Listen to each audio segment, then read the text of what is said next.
Ang Philippine Drug Enforcement Agency 7, Philippine National Police, Barangay Council o Barangay Lorega San Miguel, ingon man ang atong mga sakop sa COSAP may pahigayon og pagbisita ngadto na sa mga panimay sa drug surrenderees diri sa Barangay Lorega San Miguel ning atong Dagmay Sugbo.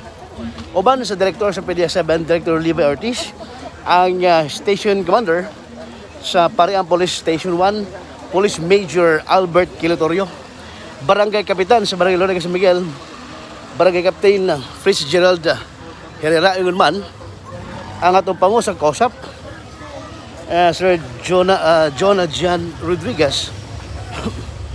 Mo ni ang pinakalabing unang pagbisita sa mga panimay sa drug surrenderees 3 sa Barangay Lorega San Miguel. Isip mo ni ang pilot area gihimo ni isip tipik og kabahin sa hugot nga kaning kampanya oksisero sa pagpatuman sa drug clearing barangay sa matag barangay sa Dagbayan sa Sugbo.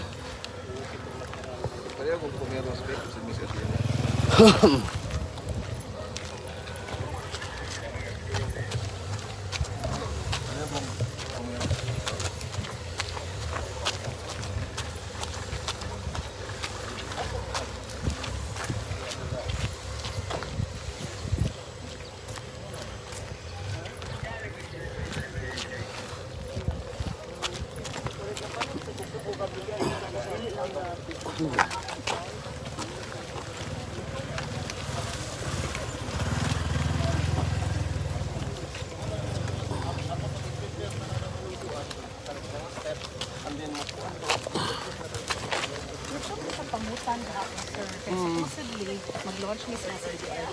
However, wala man na kuha ng ilang surrenderees ba. Pero pagkanaw naman sa watchlist, wala naman pang other marks. Lima na lang ang activin silang barangay na surrenderees. Ato ba tanaw og ato kapabinawon no kaning campaign karon sa tagagamhanan.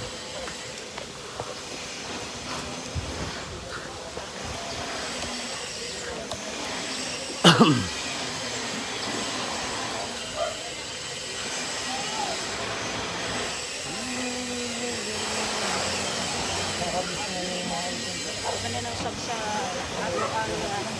Pepe no sa station 1. No.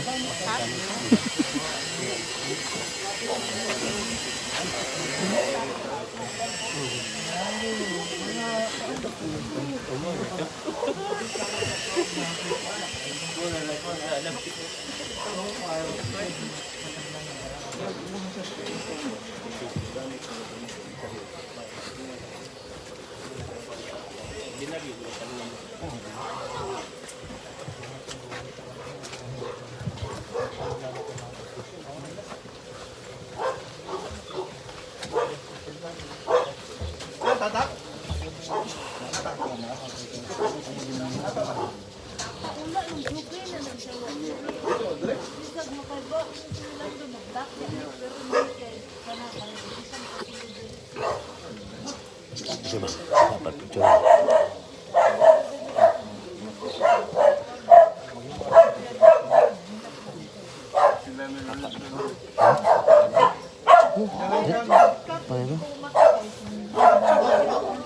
Baba ko sa YouTube.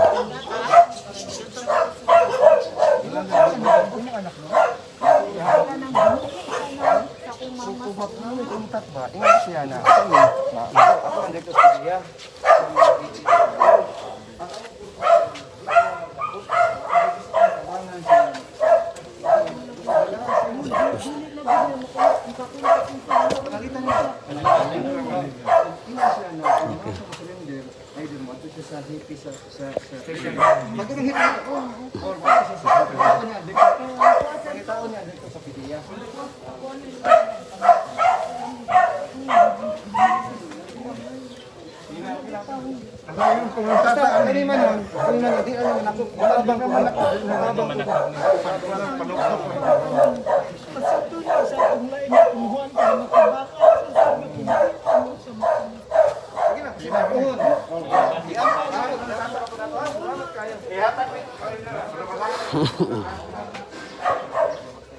Sa akong YouTube, Benjie Talisic, subscribe o pag-notificate sa matagkan unya ang mga balita nga ito ihatod diha kaninyo.